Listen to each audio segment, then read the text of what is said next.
ನಮಸ್ಕಾರ ಗುರು, ನೀವು ನೋಡ್ತಿದ್ದೀರಾ ಸಂತೋಷ್ ಸ್ಟೋರೀಸ್ಗೆ ನಿಮಗೆಲ್ಲ ಸ್ವಾಗತ. ಇವತ್ತಿನ ಜಾಲ ಬಂದು ಬೆಂಕಿ ಮ್ಯಾನ್ ಭರತ್ ಹೂಡಾ ಅವರು ಈಗ ಕಾಣಿಸ್ಕೊಂಡು ಪ್ರಾಕ್ಟೀಸ್ ಮ್ಯಾಚಲ್ಲಿ ಅಬ್ಬರಿಸಿದ್ದಾರೆ ಅಂತ ಹೇಳಬೇಕು. ಭರತ್ ಮತ್ತು ವಿಕಾಸ್ ಕಂಡೋಲ ಅಂತ ಹೇಳ್ತೀನಿ ಗುರು. ಯಾವ ರೀತಿ ಆಟ ಆಡಿದರೆ ವಿಕಾಸ್ ಮತ್ತು ಭರತ್ ಎಲ್ಲ ಸಂಪೂರ್ಣ ಮಾಹಿತಿ ಕೊಡ್ತೀನಿ.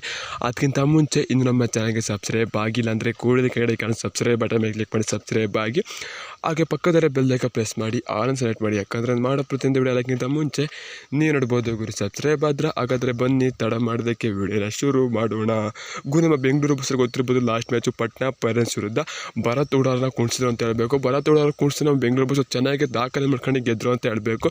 ಈಗ ಬೆಂಗಳೂರು ಬಸ್ ಭರತ್ತಲ್ಲಿ ಒಂದು ಯೋಚನೆ ಬರುತ್ತೆ ಅಂತ ಹೇಳಬೇಕು. ನನ್ನಂಥ ಒಬ್ಬ ಆಟಗಾರನ ಕುಣಿಸಿದ್ದಾರೆ ಅಂತಂದರೆ ನಾನು ಬೆಂಗಳೂರು ಬಸ್ಗೆ ಎಷ್ಟು ಕಳಪೆ ಆಟ ಆಡಿದ್ದೀನಿ, ಅವ್ರಿಗೆ ಎಷ್ಟು ಬೇಜಾರಾಗಿರುತ್ತೆ, ಅಭಿಮಾನಿಗಳಿಗೆ ಎಷ್ಟು ಬೇಜಾರಾಗಿರುತ್ತೆ ಅಂತ ಅವರು ಕೂಡ ತಲೆಯಲ್ಲಿ ಓಡಿರುತ್ತೆ ಭರತ್ ಅವ್ರಿಗೂ ಅಂತ ಹೇಳಬೇಕು.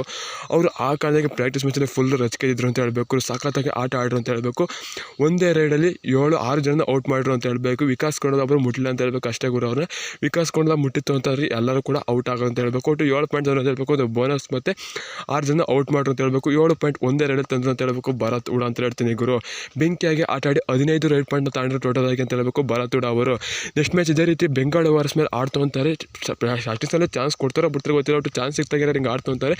ತುಂಬಾ ಬೋಸ್ಗೆ ಉಪಯೋಗ ಆಗೋದು ಅಂತ ಹೇಳ್ತೀನಿ. ವಿಕಾಸ್ ಕೊಂಡು ಯಾವ ರೀತಿ ಆಟ ಆಡ್ರಪ್ಪ ಅಂದರೆ ಅವರು ಕೂಡ 12 ರೈಡ್ ಪಾಯಿಂಟ್ ಆಡ್ರು ಅಂತ ಹೇಳಬೇಕು. ಇಬ್ಬರು ಆಪೋಸಿಟ್ ಟೀಮ್ ಅಂತ ಹೇಳಬೇಕು. ಸಖತ್ತಾಗಿ ಆಟ ಆಡಿದ್ರು ವಿಕಾಸ್ ಕೊಂಡು. ಅದು ಕೂಡ ಲಾಸ್ಟು 6 ಮಿನಿಟಲ್ಲಿಂದ ಅವ್ರು ಓಪನ್ ಅಪ್ ಆಗಿತ್ತು ಅಂತ ಹೇಳ್ತೀನಿ. ಅದರಲ್ಲಿ ಒಂದು 2-3 ರೈಡ್ ಪಾಯಿಂಟ್ ಇತ್ತು ಅಷ್ಟೇ.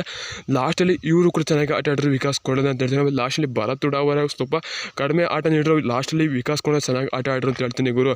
ಇದೇ ರೀತಿ ಇಬ್ಬರು ಕೂಡ ಕಾಂಬಿನೇಷನಲ್ಲಿ ರಿಯಲ್ ಮ್ಯಾಚಲ್ಲಿ ಆಡ್ತು ಅಂತಾರೆ, ಒಂದೇ ಮ್ಯಾಚಲ್ಲಿ ಆಡ್ತು ಅಂತ ಅಂದರೆ ಯಾವ ರೀತಿ ಬೂಲ್ಸ್ಗೆ ಉಪಯೋಗ ಆಗುತ್ತೆ, ಬೆಂಗಳೂರು ಬೂಲ್ಸ್ನಲ್ಲಿ ಎಷ್ಟು ಪಾಯಿಂಟ್ಸಲ್ಲಿ ಗೆಲ್ಲಬಹುದು ಅಂತ ನೀವೇ ಯೋಚನೆ ಮಾಡಿ ಗುರು. ಲಾಸ್ಟ್ ವರ್ಷ ಇವರು ಇದೇ ರೀತಿ ಆಡ್ತಿದ್ದು, ಆಗ ಭರತ್ ಹೂಡಾ ಸಿಂಗಲ್ ರೈಡಾಗಿ ಆಡಿರು ಅಂತ ಹೇಳಬೇಕು. ಈಗ ಬೇರೆ ಸಾಥ್ ಕೊಟ್ಟಿದ್ದಾರೆ, ಆದರೆ ಭರತ್ ಹೂಡಾ ಅವರೇ ಆಡಲ್ಲ ಅಂತ ಹೇಳಬೇಕು. ನೀವೇ ಕಳ್ಸ ಕಮೆಂಟ್ ಮಾಡಿ.